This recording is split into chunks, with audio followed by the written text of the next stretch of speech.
നമസ്കാരം. ശ്രീമദ് ഭഗവത്ഗീത 4-ാം അധ്യായം ജ്ഞാനകർമ്മ സന്യാസയോഗം. കഴിഞ്ഞ വീഡിയോയിൽ നമ്മൾ 23 ശ്ലോകം വരെയാണ് 4-ാം അധ്യായത്തിൽ നോക്കിയത്. ഗതസംഗസ്യ മുക്തസ്യ ജ്ഞാനാവസ്ഥിതചേതസഃ യജ്ഞായാചരതഃ കർമ്മ സമഗ്രം പ്രവിലീയതേ. അപ്പോൾ ഈശ്വരാർപ്പണമായിട്ടൊക്കെ അല്ലെങ്കിൽ ലോകനന്മയ്ക്കായിട്ട് ലോകസേവയ്ക്കായിട്ടൊക്കെ തത്വജ്ഞനും കർമ്മം ചെയ്യുന്നുണ്ട്. പക്ഷേ ആ കർമ്മങ്ങളൊന്നും കർമ്മത്തിനോട് ബന്ധമില്ലാതെ ഫലത്തിനും ബന്ധമില്ല, അവിടെ ആത്മബോധത്തിലാണ്. അപ്പോൾ ആ കർമ്മമോ കർമ്മഫലമോ അവനെ ബന്ധിക്കുന്നില്ല. സമഗ്രം പ്രവിലീയതേ, പൂർണ്ണമായിട്ടും കർമ്മവും കർമ്മഫലവും രണ്ടും തന്നെ അവന് നിശേഷം ലയിച്ചു പോകുന്നു. ഫലം കൊടുക്കാൻ തത്വജ്ഞന് പ്രാപ്തമാകുന്നില്ല. അപ്പോൾ തത്വജ്ഞന് അതൊന്നും കിട്ടുന്നില്ല, പുണ്യമില്ല പാപവുമില്ല. അപ്പോൾ ഈ പുണ്യപാപങ്ങളൊക്കെ ആരിൽ എത്തിച്ചേരുമെന്നൊരു സംശയം വെക്കാം. ഒരു കർമ്മത്തിനും ഫലം ഉണ്ടല്ലോ, പുണ്യം പാപമൊക്കെ ഉണ്ട്, ഇത് തത്വജ്ഞനിൽ കിട്ടുന്നില്ല. അപ്പോൾ അത് ആരിലേക്ക് എത്തിച്ചേരുന്നൊരു സംശയം വരും. അപ്പോൾ അതിൽ പറയുന്നുണ്ട്, തത്വജ്ഞനെ ആരാണോ ശുശ്രൂഷിക്കുന്നത് അല്ലെങ്കിൽ തത്വജ്ഞനെ സേവനം ചെയ്തുകൊണ്ട് ആത്മീയമായ പുരോഗതിക്ക് ആരാണോ ശ്രമിക്കുന്നത്, അല്ലെങ്കിൽ ലൗകികമായാലും തത്വജ്ഞനെ ആര് സേവിക്കുന്നുവോ, തത്വജ്ഞനെ ആര് ശുശ്രൂഷിക്കുന്നുവോ, അല്ലെങ്കിൽ അവന് നല്ലത് ആര് ചെയ്യുന്നു, അവനിലേക്ക് എന്ത് ചെയ്തു വരുന്നു, ഈ തത്വജ്ഞൻ ചെയ്യുന്ന പുണ്യങ്ങളെല്ലാം അവരിലേക്ക് എത്തിച്ചേരും. അപ്പോൾ അത് പാപങ്ങളും, ഏത് കർമ്മത്തിലും പുണ്യം പാപവും ഉണ്ട്. കർമ്മങ്ങളുണ്ടെങ്കിൽ അത് പുണ്യം പാപവും ഉണ്ട്, അറിഞ്ഞോ അറിയാതെയൊക്കെ ഉണ്ട്. അപ്പോൾ പാപങ്ങളും തത്വജ്ഞനെ ബാധിക്കുന്നില്ല, തത്വജ്ഞനിൽ എത്തുന്നില്ല എന്നുണ്ടെങ്കിൽ, തത്വജ്ഞൻ ഞാൻ അകർത്താവാണ് അഭോക്താവാണെന്നിരിക്കെ തത്വജ്ഞനെ സ്പർശിക്കുന്നില്ലെങ്കിൽ ആ പാപം എവിടെ പോവും? തത്വജ്ഞനെതിരായി പ്രവർത്തിക്കുന്ന അല്ലെങ്കിൽ പറയുന്ന അങ്ങനെയുള്ള വ്യക്തികൾക്ക്, അവരെ ദോഷം പറയുന്നവർക്ക് ആ പാപം, ആ തത്വജ്ഞൻ്റെ ആ പാപം പോലും അവർക്ക് വന്നു ചേരും. അപ്പോൾ പുണ്യവും പാപവും ഒക്കെ ഇല്ലാതാകുന്നില്ല, അങ്ങനെ നാശമല്ല ഉണ്ടാകുന്നത്. അത് തത്വജ്ഞനിൽ അതിലെ പ്രാപിക്കുന്നില്ല, തത്വജ്ഞൻ അതിനെ സ്വീകരിക്കില്ല. എങ്ങനെ? ഞാൻ കർത്താവാണ് ഭോക്താവാണെന്നും തത്വജ്ഞനില്ല. അപ്പോൾ ഒരു കർമ്മയോഗി എന്നുള്ളത് അവർ ഈശ്വരാർപ്പണമായിട്ട് സ്വന്തം ധർമ്മമാണെങ്കിൽ ന്യായമാണ്, ധർമ്മമാണ് എങ്കിൽ ആ ധർമ്മത്തെ അനുഷ്ഠിക്കണം. ന്യായമാണെങ്കിൽ ധർമ്മമാണെങ്കിൽ അതിൽ അനുഷ്ഠിക്കണം. അപ്പോൾ സ്വന്തക്കാരാണ് ബന്ധുക്കാരാണ്, ഇപ്പോൾ അർജുനൻ ചെയ്ത പോലെ അവിടെ അധർമ്മത്തിലാണ് അവരിരിക്കുന്നത്. അപ്പോൾ അവിടെ ന്യായമല്ല, അത് സ്വന്തക്കാരെ ബന്ധുക്കാരെ ഒന്നും ഇല്ല, ഞാൻ എൻ്റെ എന്നുള്ളതില്ല. അപ്പോൾ നമ്മളതൊരു ഉദാഹരണത്തിലൂടെ പറഞ്ഞു.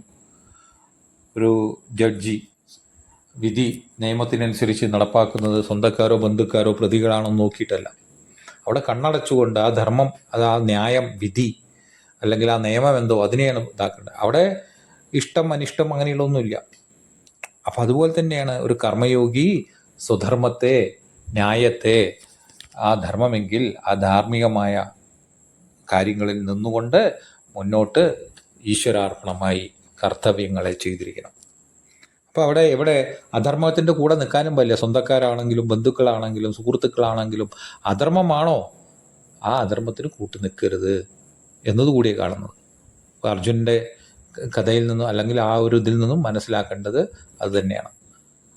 ധർമ്മമാണെങ്കിൽ അത് ചെയ്യണം, പക്ഷെ അത് അധർമ്മമാണെങ്കിലോ അവിടുന്ന് മാറി നിന്നോളണം. അല്ലെങ്കിൽ എൻ്റെ ധർമ്മമാണ് അതിനെതിരെ നിൽക്കേണ്ടതെങ്കിൽ ആ എതിരെ നിന്നോളണം. രണ്ടുമുണ്ട്. അപ്പോൾ ഭഗവാൻ അർജുനോട് അതാണ് പറയുന്നത്, നീ യുദ്ധം ചെയ്യേ, നീ അവരെ നിൻ്റെ ധർമ്മമാണ്, അത് ധർമ്മത്തെ ചെയ്യേ. നിൻ്റെ ക്ഷത്രിയനാണ് നീ, ധർമ്മമാണ് നിൻ്റെ യുദ്ധം. പക്ഷെ ധർമ്മത്തിനനുസരിച്ച് ധർമ്മത്തെ നിലനിർത്തുക, രാജ്യത്തെ നിലനിർത്തുക എന്നുള്ളത് നിൻ്റെ ധർമ്മമായിരിക്കെ നീ അത് നിസ്സംഗമായി അനുവർത്തിക്കുക എന്ന് തന്നെയാണ് ഭഗവാൻ കൃഷ്ണൻ പറഞ്ഞിരിക്കുന്നത്. അപ്പോൾ അങ്ങനെ ഒരു കർമ്മയോഗിയുടെ നിലയും തത്വജ്ഞൻ്റെ നിലയും, ആ തത്വജ്ഞൻ്റെ നില പറയുമ്പോഴും അത് കർമ്മയോഗിക്ക് ബുദ്ധിക്ക് ഉറയ്ക്കാനായിട്ട്, തൻ്റെ സ്വരൂപത്തെ നിശ്ചയമായി ബോധിക്കാനായി കൊണ്ട് തന്നെയാണ് ഇവിടെ ഉപദേശിക്കുന്നത് എന്ന് കണ്ടു. അടുത്ത ശ്ലോകം 24-ാമത്തെ. ബ്രഹ്മാർപ്പണം ബ്രഹ്മഹവിർ ബ്രഹ്മാഗ്നോ ബ്രഹ്മണാഹുതം ബ്രഹ്മൈവ തേന ഗന്ധവ്യം ബ്രഹ്മകർമ്മസമാധിന. ഇത് നമ്മളെപ്പോഴും കേട്ട ശ്ലോകങ്ങളാണ് അല്ലേ. ഈ അർപ്പണം ബ്രഹ്മ ഏവ. ഇപ്പോൾ ഹോമസാധനങ്ങളൊക്കെ ഉണ്ടല്ലോ, സാമഗ്രികളെല്ലാം, അതെല്ലാം ആ അർപ്പണ സാധനങ്ങളെല്ലാം, ഹോമസാധനങ്ങളെല്ലാം ബ്രഹ്മം തന്നെ, ബ്രഹ്മ ഏവ.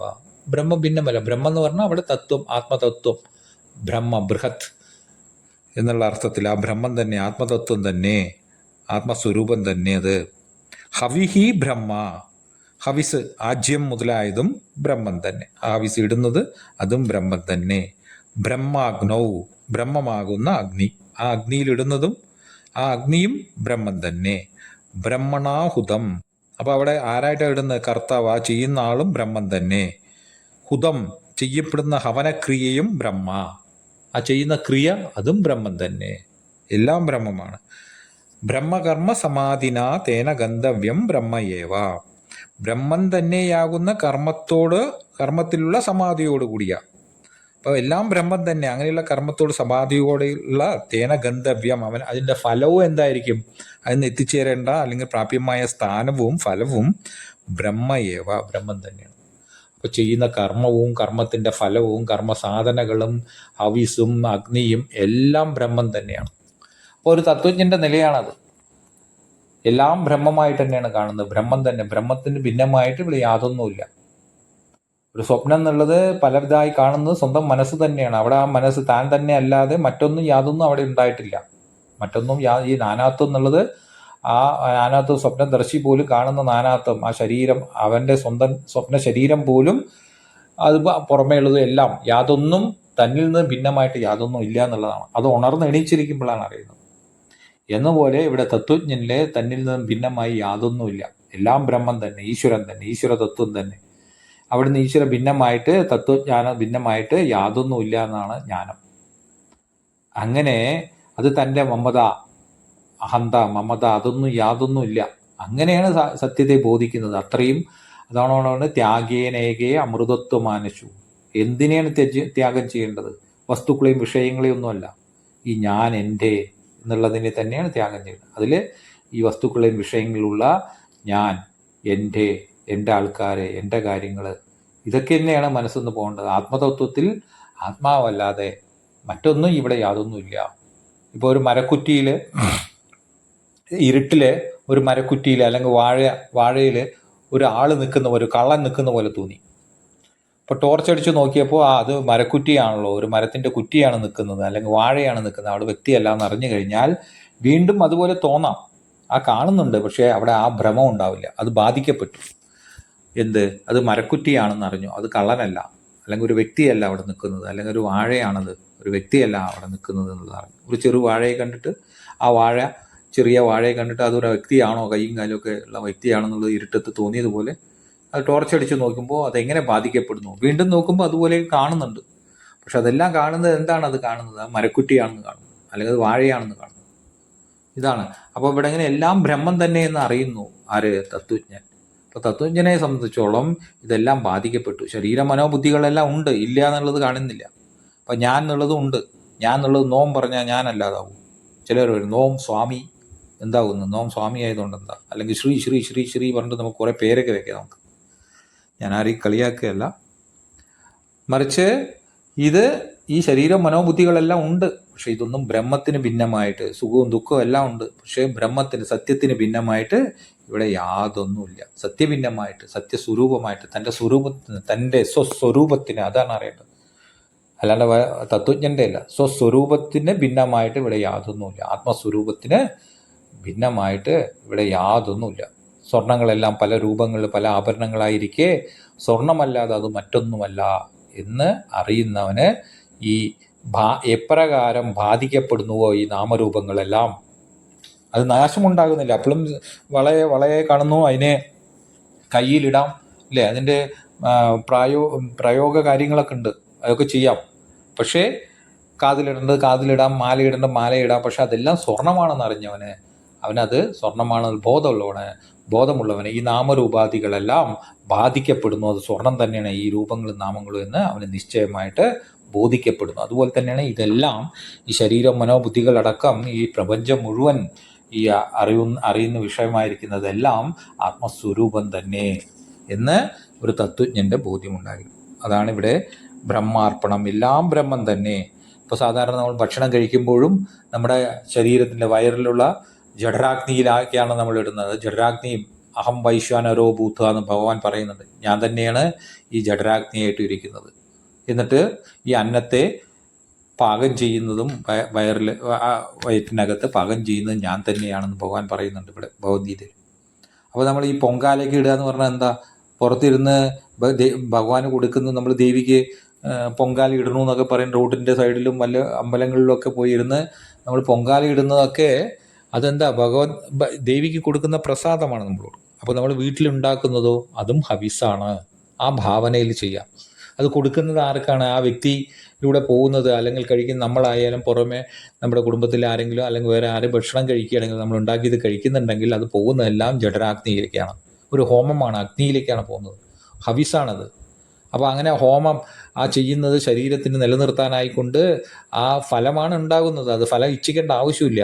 അപ്പോൾ അത് ആഹാരം ഹവിസായിട്ട് ഇതെന്ന മമ, ഇതെൻ്റേതല്ല എന്ന് പറഞ്ഞ ഹവിസിനെ നമ്മൾ ഉണ്ടാക്കിയ നമ്മുടെ അടുക്കളയിൽ ഉണ്ടാക്കിയ അത് തിടപ്പള്ളി തന്നെയാണ്. നമ്മുടെ ശരീരം തന്നെയാണ് ക്ഷേത്രം. ആ തിടപ്പള്ളിയിൽ ഉണ്ടാക്കിയ ഭക്ഷണം ആ ശരീരത്തിലെ ജഠരാഗ്നിയിലേക്ക് ഹോമിക്കപ്പെടുന്നു. അതുകൊണ്ടാണ് ഭക്ഷണത്തിന് മുന്നേ ബ്രഹ്മാർപ്പണം ബ്രഹ്മഹബീർ എന്നുള്ള ഈ ശ്ലോകം മുഖ്യമായിട്ട് നമ്മൾ ചെല്ലുന്നത്. അപ്പോൾ എല്ലാം ബ്രഹ്മമായിട്ടാണ് കാണുന്നത്. അപ്പോൾ ഇപ്പോൾ പൊങ്കാല എന്നൊക്കെ പറയുന്നത് വർഷത്തിലൊരിക്കൽ അല്ലെങ്കിൽ എപ്പോഴെങ്കിലുമൊക്കെ അമ്പലങ്ങളിലൊക്കെ പോയിട്ട് കഷ്ടപ്പെട്ട് ചെയ്യുന്നതൊന്നുമല്ല, പുകഞ്ഞ് ചെയ്യുന്നതൊന്നുമല്ല. വീട്ടിൽ ചെയ്യുന്ന ഓരോ കാര്യവും, വെള്ളം കുടിക്കുന്നത് പോലും ആ ഹവിസ് പൊങ്കാല തന്നെയാണ്. അത് അവനവൻ ഭക്ഷിക്കുന്നതായാലും മറ്റുള്ളവർക്കായി ഉണ്ടാക്കുന്നതുമെല്ലാം ആ ഈശ്വരാർപ്പണമായിട്ടുള്ള ഹവിസായിട്ട് അതിനെ ആ ഒരു പൊങ്കാലയായിട്ട് തന്നെ വീട്ടിൽ കാണാം. അതുകൊണ്ടാണ് അടുക്കളയിലെല്ലാം നമ്മൾ വിളക്ക് കൊളുത്തി ആ ദൈവത്തിന് അഗ്നിയൊക്കെ കൊളുത്തി ഉണ്ടാക്കി ആ അന്നത്തെ പ്രസാദമായി സ്വീകരിക്കേണ്ടത്. അത് തരുന്നതും ഭഗവാൻ തന്നെയാണ്. അല്ലാണ്ട് മറ്റുള്ള പ്രസാദം എന്ന് പറയുന്നത് നമ്മൾ കണ്ടിരിക്കുന്നത് ഈ വീട്ടിൻ്റെ ഉള്ളിൽ കിട്ടുന്നതും ഈ അന്നം തരുന്നതും ആരാ? ഈ ശ്വാസം പോലും തരുന്നത് ആരാ? അതൊക്കെ പ്രസാദ ബുദ്ധിയിൽ കണ്ടോണം. ഈശ്വരാർപ്പണമാണതെല്ലാം. അപ്പോൾ എല്ലാം ഈശ്വരമയമായ ആ ജീവിതത്തെ അങ്ങനെ കണ്ടുകൊണ്ട് നമ്മുടെ ജീവിതം തന്നെ, ഒരു ജീവിതം എന്ന് പറയുന്നത് രാവിലെ തൊട്ട് വൈകുന്നേരം അല്ലെങ്കിൽ ഇപ്പോഴുള്ള ഈ ജീവിതം തന്നെ ഈ കാണുന്നതെല്ലാം ഭഗവത് സമർപ്പണമായിട്ട് സമർപ്പിക്കുക. അപ്പോൾ അങ്ങനെ ആയിക്കഴിഞ്ഞാൽ ചിത്തശുദ്ധിയായി. ഞാൻ എൻ്റെ എന്നുള്ളതില്ല. അതാണ് ത്യാഗേന ഏകേ. ത്യാഗത്തിൻ്റെ ഒന്നുകൊണ്ട് മാത്രമേ അമൃതത്വമാനശുഹു, അമൃതത്തെ പ്രാപിക്കുള്ളൂ എന്ന് പറയുന്നത്. അപ്പോൾ ഇതിനൊക്കെ ബന്ധനമായിട്ടുള്ളത് എന്താണ്? നമ്മുടെ അഹന്തയും മമതയും തന്നെയാണ്. ഈ അഹന്ത പറഞ്ഞാൽ ഞാൻ, ഈ ശരീര മനോബുദ്ധികളിൽ ഞാൻ ഇന്ന ആളാണ്, ഞാൻ ഇന്നതാണ്, അങ്ങനെയാണ്, ഇങ്ങനെയാണ്, ഇതൊക്കെ എൻ്റെയാണ്, ഇതൊക്കെ എൻ്റെ ആൾക്കാരാണ്. ഈ മമതയുണ്ടല്ലോ, അത് കുടുംബത്തോട്, ദേശത്തോട്, രാജ്യത്തോട്, ഇതൊന്നും മമതയുടെ ആവശ്യമൊന്നുമില്ല. ധർമ്മങ്ങളാണെങ്കിൽ അത് അനുവർത്തിക്കുക, ആ ധർമ്മം ചെയ്യുക. ഒരു പട്ടാളക്കാരനാണ്, അവൻ രാജ്യത്തോട് എൻ്റെ രാജ്യം എന്ന് പറഞ്ഞിട്ടൊന്നുമല്ല, പക്ഷേ മറിച്ച് ചെയ്യേണ്ടത് ധർമ്മമാണ്, സ്വധർമ്മമാണ്. ഒരു രാജ്യത്തിൻ്റെ രക്ഷ നൽകുന്ന, എവിടെ നിൽക്കുന്നു അവിടെ രക്ഷ കൊടുക്കേണ്ടത് എൻ്റെ ധർമ്മമാണ് എന്നുള്ളതറിഞ്ഞ്, അത് എൻ്റെ എന്നുള്ള ധർമ്മം ഒന്നും കൂടി അറിയണ്ട, ധർമ്മമാണെന്ന് അറിഞ്ഞുകൊണ്ട് അത് ഈശ്വരാർപ്പണമായി ചെയ്യുക. അവിടെ അഹന്തയും മമതയ്ക്കൊന്നും ഒരു സ്ഥാനവും കൊടുക്കാതിരിക്കുക. അതില്ല അവിടെ. ഞാൻ എൻ്റെ എന്നുള്ളത് ഇവിടെ യാതൊന്നുമില്ല. ഇവിടെ ഞാൻ എൻ്റെ എന്നുള്ളത് പറയാനായിട്ട് ഒരു പിടിക്കാൻ, മർക്കട മുഷ്ടിയിൽ പിടിച്ചിരിക്കാൻ യാതൊന്നുമില്ല. എല്ലാം ഈശ്വരൻ്റെയാണ്. അതുകൊണ്ടാണ് ഈശാവാസ്യ ഉപനിഷത്തിൽ ആദ്യത്തെ ശ്ലോകം തന്നെ ഈശാവാസ്യമിദംഗം സർവം യത്കിഞ്ച ജഗത്യാം ജഗത്. ഈ ജഗത്തും അതിലുള്ളതും എല്ലാം ഈശ്വരനാൽ നിറയപ്പെട്ടതാണ്, ഈശ്വരൻ്റെ തന്നെയാണ്. തേന തെക്തേന ബുജ്ജീത അത് ത്യജിച്ചുകൊണ്ട്, ഞാൻ എൻ്റെ എന്നുള്ളത് ത്യജിച്ചുകൊണ്ട് നിങ്ങളിത് ഇതിലെ പ്രസാദ ബുദ്ധിയിൽ ഇരുന്നോളൂ. അങ്ങനെയാണ് ചെയ്യേണ്ടത്. മാകൃത കസ്യസിധ്വനം. മറ്റുള്ളവരുടെ ആ ഈശ്വരൻ്റെ കാര്യങ്ങളെ ഞാൻ എൻ്റെ എന്ന് പറഞ്ഞ് പിടിച്ചു വെച്ച് അഹന്തയ്ക്ക് കാരണമാക്കി ഞാൻ സ്വയം ബന്ധനത്തിൽപ്പെട്ടിരിക്കുകയാണ്. ഈശ്വരൻ തന്നെ ബന്ധനത്തിൽപ്പെട്ടിരിക്കുക. അതാണ് ജീവാത്മാവ്. അപ്പോൾ അവിടുന്ന് ഉയർത്ത് എഴുന്നേൽക്കേണ്ടതിലാണ് വഴികൾ മുന്നിൽ കാണിച്ചു തരുന്നത്. നമുക്ക് എല്ലാം ഈശ്വരതത്വം തന്നെ എന്നുള്ള മുന്നിലേക്ക് കാണിച്ചു തന്നുകൊണ്ട് ഉണ്ട് ഈ അനുഭവം തന്നെ, എല്ലാം ഉണ്ട് എന്നാണല്ലോ അനുഭവം ഉള്ളത്. ആ ഉന്മ, ഈ എല്ലാം ഭഗവാനാണ്. ഇവിടെ ഭഗവത് അനുഭവമല്ലാതെ അല്ലെങ്കിൽ ഭഗവത് സ്വരൂപമല്ലാതെ മറ്റൊന്നും യാതൊന്നും ഇവിടെ ഇല്ല. ഇഹ നാനാസ്തി കിഞ്ചന സർവം ഖലു ഇതം ബ്രഹ്മ. ഇതെല്ലാം ബ്രഹ്മം തന്നെ, ഇവിടെ യാതൊന്നുമില്ല. ഇതെല്ലാം, ഈ ആഭരണങ്ങളെല്ലാം സ്വർണം തന്നെ. സ്വർണത്തിന് ഭിന്നമായിട്ട് ഒരു രൂപവും ഇവിടെ ഇല്ല. ഈ സ്വർണ്ണ ആഭരണങ്ങളായിട്ട് യാതൊന്നുമില്ല. തിരകളെല്ലാം വെള്ളം തന്നെ. ആ തിര എന്ന് പറയുന്നതും വെള്ളം തന്നെ. അതിൻ്റെ രൂപം കൊടുക്കുന്നത് ആ വെള്ളം തന്നെയാണ്. വെള്ളമല്ലാതെ തിരയൊന്നും വേറൊന്നില്ല എന്നതുപോലെ ഇവിടെ എല്ലാം നമുക്ക് മുന്നിൽ കാണുന്നത് മുഴുവൻ നമ്മൾ അനുഭവിക്കുന്നതും അല്ലെങ്കിൽ ഉണ്ട് ഇല്ല എന്നെല്ലാം പറയുന്നത് എല്ലാ ഉണ്മകളും അതെല്ലാം ഇല്ല എന്ന് പറയുന്നതും ഇല്ല എന്നറിയുന്നതും ആ ഒരു ഉണ്മയാണ്. ഇല്ല എന്നറിയുന്നുണ്ട്, ഉണ്ട്, ഉണ്മയാണത്. അതെല്ലാം ഉള്ളതും ഇല്ലാത്തതും എല്ലാം ഈ ദ്വൈത പ്രപഞ്ചം മുഴുവൻ ഉണ്ട് ഇല്ല എന്നറിയുന്നതെല്ലാം ആ ഉണ്മയിലാണ്, ആ സത്യ അനുഭവം തന്നെയാണ്. ഈശ്വരനല്ലാതെ, ഈശ്വര അനുഭവമല്ലാതെ മറ്റൊന്നുമില്ല. ഞാൻ എൻ്റെ എന്നുള്ളത് പോലും അറിവിന് വിഷയമാണ്. അതെല്ലാം അറിവായി ആ കേവലമായ സച്ചിദാനന്ദ രൂപമായിട്ടിരിക്കുന്നു. അപ്പോൾ ഈശ്വരൻ തന്നെയാണ് ഇവിടെ എല്ലാം ഉള്ളത്. ആ ബോധത്തിലേക്ക് ഉയരുന്നതാണ് ആത്മീയമായ പുരോഗതി. അതുതന്നെയാണ് മോക്ഷം. ഞാൻ എൻ്റെ എന്നുള്ളത് സമ്യക്കായിട്ടുള്ള സന്യാസം. ഞാൻ എൻ്റെ എന്നുള്ളത് വിടുക. അല്ലാതെ ഒരു ആശ്രമമല്ല സന്യാസം. സത്യത്തിൽ അതൊരു ആശ്രമമാണ്, സന്യാസാശ്രമം, ഗൃഹസ്ഥാശ്രമം പോലെ. അതുപോലും പണ്ടത്തെ കാലത്തെ ആശ്രമം പോലെ ഇന്നില്ല. ഇന്നത് സാധ്യമല്ല. ഇന്നതെല്ലാം അവരവരുടെ താല്പര്യം എന്ന് മാത്രമേ ഉള്ളൂ. അതുകൊണ്ട് മാത്രം സന്യാസ ധർമ്മങ്ങളിലേക്ക് അത് വരുന്നില്ല, അല്ലെങ്കിൽ ഗൃഹസ്ഥ ധർമ്മങ്ങൾ ആരും അനുഷ്ഠിക്കുന്നില്ല. അതൊന്നും ഇന്ന് സാധ്യമല്ല. ഇന്ന് അതൊക്കെ കൂടുതൽ തത്വത്തെ ബോധിക്കാനായിക്കൊണ്ട് നമ്മളതിനെ ഒരു സന്യാസം സ്വീകരിക്കുന്നു എന്നുണ്ടെങ്കിൽ അത് നമ്മളെ ബോധ്യപ്പെടുത്താൻ, നമ്മളെ ഓർമ്മിക്കാനാണ്. ഞാൻ എൻ്റെ ധർമ്മം എന്താണോ, ഞാൻ എൻ്റെ മോക്ഷം, പുരുഷാർത്ഥമായ മോക്ഷത്തിനാണ് ഞാൻ പരിശ്രമിക്കുന്നത്. നമ്മളെ നിരന്തരം മോദിപ്പിക്കാനാണ് ആ ആശ്രമങ്ങളെല്ലാം, വേഷങ്ങളെല്ലാം നമ്മൾ സ്വീകരിക്കുന്നത്. അതിപ്പോൾ എവിടെ ഇരുന്നാലും ആവാം. ഒരു ഗൃഹസ്ഥനായാലും ശരി, സന്യാസിയായാലും ശരി, ബ്രഹ്മചര്യം എന്നുള്ള കുട്ടികളായാലും ശരി, ആരായാലും എല്ലാം ഒന്ന് തന്നെ. തത്വമാണ് ഇവിടെ ബോധിക്കേണ്ടത്. അപ്പോൾ സന്യാസം എന്നുള്ളത്, സമ്യക്കായ ന്യാസം എന്ന് പറയുന്നത് ഈ തത്വബോധം തന്നെയാണ്. അതായത് ഞാൻ എൻ്റെ എന്നുള്ള ആ ഭാവങ്ങളെ ഇല്ലാതാവുന്നതാണ്. അതില്ലാത്തതാണ്. അതില്ലാത്ത ഒന്നില്ല. ഇപ്പോൾ കയറിൽ പാമ്പിനെ കാണുന്നു എങ്കിൽ ആ കയറിനെ പാമ്പിനെ കാണുന്നത് പാമ്പ് വേറെ ആയിട്ടല്ല അവിടെ വന്നതല്ല. ആ കയറ് തന്നെയാണ് അത് പാമ്പായി തോന്നുന്നത്. അതിനെ പാമ്പിനെ കൊന്നിട്ട് പിന്നെ കയറാക്കേണ്ട ആവശ്യമില്ല. എന്ന പോലെ ഇവിടെ എല്ലാം ആ ഈശ്വര തത്വം തന്നെ മാത്രമേ ഉള്ളൂ. ഈശ്വരനല്ലാതെ മറ്റൊന്നില്ല.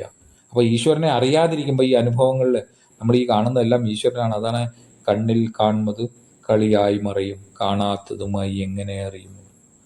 അത് നമ്മൾ കാണുന്നത് എന്താ? വിഷയങ്ങളെ എനിക്ക് ഭിന്നമായിട്ട് ഞാൻ എൻ്റെ എന്നുള്ള രീതിയിലാണ് കാണുന്നത്. അതെല്ലാം കളിയായി പോകും. അതൊന്നും നിത്യമല്ല, ശാശ്വതമല്ല. കാണാത്തതെന്ന് പറഞ്ഞാൽ ഞാൻ എന്നെ തന്നെ അറിയാൻ പറ്റില്ലല്ലോ. അത് അറിവായിരിക്കുന്നു, കേവലമായ അറിവാണ്. എൻ്റെ തോളിൽ തന്നെ ഞാൻ കയറാൻ പറ്റില്ല. പക്ഷെ ഇത് അറിയാതിരിക്കുന്നില്ല. കാരണം ഇതെല്ലാം അറിവായിട്ടായിരിക്കുന്നത്, സത്തായിട്ട്, ചിത്തായിട്ട് തന്നെ ഇരിക്കുന്നത്, ചിദാനന്ദ രൂപമാണ്. അപ്പോൾ ആ സ്വരൂപത്തെ, അറിവായി, കേവലമായി അറിവായിരിക്കുന്ന സച്ചിദാനന്ദ രൂപത്തെ അറിയാതിരിക്കുന്നില്ല. എല്ലാ അറിവുകളും ആ കേവലമായ അറിവിൽ വരുന്നതാണ്. കണ്ണാടിയിൽ വരുന്ന ഒരു കണ്ണാടിയിൽ അതിന് മുന്നിൽ വരുമ്പോൾ അതിൻ്റെ പ്രതിബിംബങ്ങൾ കാണുന്നു കണ്ണാടിയിൽ. അത് കണ്ണാടി തന്നെയാണ്, ആ പ്രതിബിംബങ്ങളെല്ലാം, അല്ലേ? കണ്ണാടിക്ക് ഭിന്നമായിട്ട് അവിടെ വല്ലതും ഉണ്ടായോ ആ കണ്ണാടിയിൽ? ഇല്ല. ഒരു സ്ക്രീനിൽ മൂവി നടക്കുകയാണ്, ചലച്ചിത്രം നടക്കുകയാണ്. അത് ആ സ്ക്രീൻ തന്നെയാണ്. അതിലോടുന്ന കാറുകളോ ബസ്സുകളോ മനുഷ്യരോ കത്തുന്നതോ വെടിയുണ്ടകളോ ഇതെല്ലാം ആ സ്ക്രീനിനെ വല്ലതും ബാധിക്കുന്നുണ്ടോ? അത് ആ സ്ക്രീൻ തന്നെയല്ലേ? എന്ന പോലെ ഇവിടെ ഈ നടക്കുന്നത്, ഈ ദ്വൈതങ്ങളെല്ലാം അറിയുന്നത്, കാര്യങ്ങളും എല്ലാം ആ അദ്വൈതമായ തത്വത്തിൽ തന്നെയാണ്. ആ തത്വം തന്നെയാണ്. തത്വത്തിൽ ഭിന്നമായിട്ട് ഇവിടെ യാതൊന്നുമില്ല. അങ്ങനെ ബോധിക്കുന്നത് അതിനെയാണ് ബ്രഹ്മാർപ്പണം ബ്രഹ്മഹവിർ ബ്രഹ്മാഗ്നോ ബ്രഹ്മണാഹുതം ബ്രഹ്മയുവതേന ഗന്ധവ്യം ബ്രഹ്മകർമ്മ സമാധിന എന്ന് പറയും. അപ്പോൾ അതിനെ അങ്ങനെ മനസ്സിലാക്കണം. അപ്പോൾ നമ്മൾ ഭക്ഷണം കഴിക്കുന്നു, നമ്മൾ ശരീരത്തോട് കഴിക്കുന്നതും അതൊന്നും നമ്മുടെ ആഗ്രഹം കൊണ്ടൊന്നുമില്ല കഴിക്കേണ്ടത്. ശരീരത്തിനെ നിലനിർത്താനുള്ള ആ ധർമ്മമാണ് നമ്മുടെ ഭക്ഷണം കഴിക്കുന്നത്. ആ വിശപ്പിനെ ഇല്ലാതാക്കുന്നതും ആ ശരീരത്തെ നിലനിർത്തണമല്ലോ. അത് ഞാൻ എൻ്റെ എന്നുള്ള ശരീരത്തോടും ഇല്ല, അല്ലേ? ഞാൻ അല്ല എന്നുമില്ല, ഞാൻ ആണെന്നുമില്ല. ഞാൻ ശരീരം അല്ല എന്ന് പറഞ്ഞു കഴിഞ്ഞാൽ ഞാൻ ശരീരം അല്ല പറഞ്ഞാൽ ശരീരത്തെ വേദനിപ്പിക്കുക, ശരീരത്തിന് കഠിനമായിട്ടുള്ള പണികളൊക്കെ കൊടുക്കുക, ഒന്നും കൂടാതെ വസ്ത്രങ്ങളൊന്നും കൂടാതെ, അല്ലെങ്കിൽ ശരീരത്തിന് കഠിനമായ യാതനകളൊക്കെ കൊടുത്ത്, അല്ല നിരാഹാരങ്ങളൊക്കെ അനുഷ്ഠിപ്പിച്ച് അതിനെ ഇതാക്കിയല്ല ചെയ്യുക. ശരീരത്തിനോടും മമതയില്ല, അല്ലെങ്കിൽ ശരീരത്തിനോടും ഞാനൊന്നുമില്ല, ഒപ്പം തന്നെ ഞാൻ അല്ലാന്നുള്ളതുമില്ല, രണ്ടുമില്ല. അങ്ങനെ ഞാൻ അല്ലാന്ന് ചിന്തിക്കുമ്പോൾ ഞാൻ അതിനെന്ത് ചെയ്യുന്നു? അതിനോട് ശരീരം അല്ല എന്ന് പറയുമ്പോൾ ഞാൻ ആ ശരീരത്തിനുള്ള ബോധം ഇല്ലാതിരിക്കാൻ ശരീരത്തെ നമ്മൾ കഷ്ടപ്പെടുന്നു. അങ്ങനെയും ചെയ്യരുത്. അതെല്ലാം ഈശ്വര തത്വം തന്നെയാണ്. അപ്പോൾ അത് വിശപ്പ് വരുന്നു, അത് ഭക്ഷണം കൊടുക്കുന്നു എന്നുള്ള മമത്വ ബുദ്ധി കൊണ്ടല്ല, മറിച്ച് ആ ശരീരത്തെ നിലനിർത്തേണ്ടതും ഒരു ധർമ്മമാണ് എന്നറിഞ്ഞുകൊണ്ടാണ്. അത് അതിൻ്റെ ധർമ്മമാണ്, ഗുണങ്ങളാണ്, അതിൻ്റെ ശരീരത്തിൻ്റെ ഗുണങ്ങളാണ് വിശപ്പ് എന്നൊക്കെ പറയുന്നത്. അതുകൊണ്ടാണ് മുമ്പ് പറഞ്ഞ വാസനയ്ക്കനുസരിച്ച് ശരീര മനോബുദ്ധികളെല്ലാം ഗുണാഹ ഗുണേഷു വർത്തന്തേ ഇതി മത്വ വിദ്വാൻ ന സജ്ജത എന്ന് പറയുന്നത്. അവിടെ അവൻ ബന്ധിക്കപ്പെടുന്നില്ല. ഗുണങ്ങൾ ഗുണങ്ങളിൽ വർത്തിക്കുന്നു. ശരീരം ശരീരത്തിൻ്റെ ധർമ്മം, മനസ്സ് മനസ്സിൻ്റെ ധർമ്മം, ബുദ്ധി ബുദ്ധിയുടെ ധർമ്മം, അതിലൊന്നും ഞാനില്ല എന്ന് തിരിച്ചറിവുണ്ട്. അപ്പോൾ അതിലൊന്നും ബന്ധിക്കുന്നില്ല എന്ന് തത്വജ്ഞനിൽ അറിവുണ്ട്. അത് നമുക്കറിയുന്നില്ല. അപ്പം നമുക്ക് എന്ത് വേണം? നിയന്ത്രണങ്ങൾ വേണം, സാധനങ്ങൾ വേണം. വിഷയങ്ങളിലേക്ക് മനസ്സ് പോകാതെ ആത്മതത്വത്തിൽ നിശ്ചലമായി വിഷയങ്ങളെ നിയന്ത്രിച്ച് സ്വധർമ്മമായ ധർമ്മത്തെ, ആ ധർമ്മങ്ങളെ, കർത്തവ്യങ്ങളെ അത് ഈശ്വരാർപ്പണമായി ഫലയിച്ചയില്ലാതെ ചെയ്തുകൊണ്ട് കർമ്മയോഗം, അതിനാണ് കർമ്മയോഗം. അത് മനസ്സിലാക്കാനും അത് പ്രാവർത്തിയിൽ കൊണ്ടുവരാനും അതിന് പരിശ്രമങ്ങൾ വേണ്ടത്. അത് കുറച്ച് കഷ്ടം തന്നെയാണ്. എങ്കിൽ കൂടി അതിനെ ശ്രമിച്ചുകൊണ്ട് ചിത്തശുദ്ധിയിലൂടെ അങ്ങനെ സാധന ചതുഷ്ടയ സമ്പത്തി, അതെല്ലാം നമ്മൾ ചർച്ച ചെയ്തതാണ്. ശമതമാദികൾ അല്ലേ, വൈരാഗ്യം, വിവേകം, മുമുക്ഷത്വം, ഇങ്ങനെ ഇതെല്ലാം നമ്മുടെ അതിൻ്റെ പുരോഗതിയിലൂടെ, ആത്മീയമായ പുരോഗതിയിലൂടെ തത്വനിഷ്ഠനാണ്. ആ വ്യവസായാത്മിക ബുദ്ധി ഏകേഹ പുരനന്ദന എന്ന് പറഞ്ഞില്ലേ, ആ വ്യവസായാത്മിക ബുദ്ധി, ആ നിശ്ചയം അതിലൂടെ കൈവരും. അതുകൊണ്ടാണ് പറഞ്ഞത്, നിങ്ങളതിനെ ഇനിയിപ്പോൾ ഈ ധർമ്മങ്ങളെല്ലാം ചെയ്തുകൊണ്ട് ഇതിനി നഷ്ടമാവുമോ, അല്ലെങ്കിൽ ഇത് പകുതി വെച്ച് നിർത്തിപ്പോയോ ദോഷം വരുമോ, അങ്ങനെ ഒന്നുമില്ല എന്നുള്ളത് ഭഗവാൻ പറയുന്നുണ്ട്. സ്വല്പം അപ്യസ്യ ധർമ്മസ്യ ത്രായതേ മഹതോഭയ, നമ്മൾ വായിച്ച് പഠിച്ചതാണ്. അതായത് കുറച്ചെങ്കിലും നമ്മൾ ഇതിലേക്ക് ഇറങ്ങി, ഈ കർമ്മയോഗത്തേക്ക് ഇറങ്ങി, ഈ യോഗത്തിലേക്ക്, ഈ ബുദ്ധിയോഗത്തേക്ക് നമ്മൾ ഇറങ്ങി പ്രവർത്തിച്ചു കഴിഞ്ഞാൽ, അല്ലെങ്കിൽ അതിനെ അനുഷ്ഠിച്ചാൽ, അനുവർത്തിച്ചാൽ, സ്വല്പമപ്യസ്യ ധർമ്മസ്യ ത്രായതേ മഹതോഭയ, മഹത്തായ ഭയത്തെ, അത് മരണത്തെ, അല്ലേ, എൻ്റെ മരണം, ഞാൻ ഇല്ലാതാകുന്നു, അതാണല്ലോ ഏറ്റവും വലിയ ഭയം. എൻ്റെ ഇല്ലായ്മ, അല്ലേ, എനിക്ക് എൻ്റെ കാര്യങ്ങളില്ലായ്മ, എൻ്റെ ഇല്ലായ്മ, അങ്ങനെയൊന്നിനെയാണ് നമ്മൾ കൂടുതൽ ഭയക്കുന്നത്. ഈ ഓടുന്നതെല്ലാം ഈ ഭയത്തും കൊണ്ടാണ്. എനിക്ക് വേണം, എനിക്കുണ്ടാക്കണം, അല്ലേ. അതുകൊണ്ടാണ് നമ്മുടെ ഓട്ടങ്ങളെല്ലാം ജീവിതത്തിൽ, നമ്മുടെ ദുഃഖങ്ങളും അതിൽ നിന്നാണ്. ആ ഭയങ്ങളെല്ലാം ഇല്ലാതാകുന്നു, ത്രാണം ചെയ്യുന്നു, അതിൽ നിന്നെല്ലാം രക്ഷ നേടുന്നു. എങ്ങനെ? സ്വല്പം അപ്യസ്യ ധർമ്മസ്യ. അതുകൊണ്ട് ഇതിലേക്ക് ഇറങ്ങുക, ഈ ആത്മീയതയിലേക്ക് ഇറങ്ങുക. ഇത് ഞാൻ പകുതി വെച്ച് നിർത്തിപ്പോയാൽ എന്താവും, അല്ലെങ്കിൽ ഇതിന്ന് ദോഷങ്ങൾ, പാപങ്ങൾ ഉണ്ടാവുമോ, ഇത് പൂർത്തീകരിച്ചില്ല, അങ്ങനെയൊന്നുമില്ല. അതുകൊണ്ടാണ് പറയുന്നത്, ഇതൊന്നും നഷ്ടമാകുന്നില്ല. ഇത് തുടർന്നും നമ്മുടെ ജന്മങ്ങളിൽ ഇതിൻ്റെ ഗുണങ്ങൾ, ഇതിന് മുന്നോട്ടുള്ള ആത്മീയമായിട്ടുള്ള അടുത്ത പടിയിലേക്ക് നമ്മൾ മുന്നോട്ട് പോകും. അതുകൊണ്ട് അതിൻ്റെ പരിശ്രമം കളയരുത്, പിന്നോട്ട് പോകരുത്, ആത്മീയമായി മുന്നോട്ട് തന്നെ പോകണമെന്ന് കാണിക്കും. അപ്പോൾ ഇവിടെ ബ്രഹ്മാർപ്പണം എന്നുള്ള ശ്ലോകമാണ് നോക്കിയത്. അടുത്ത ശ്ലോകം നമുക്ക് അടുത്ത വീഡിയോയിൽ ചർച്ച ചെയ്യാം. നമസ്കാരം.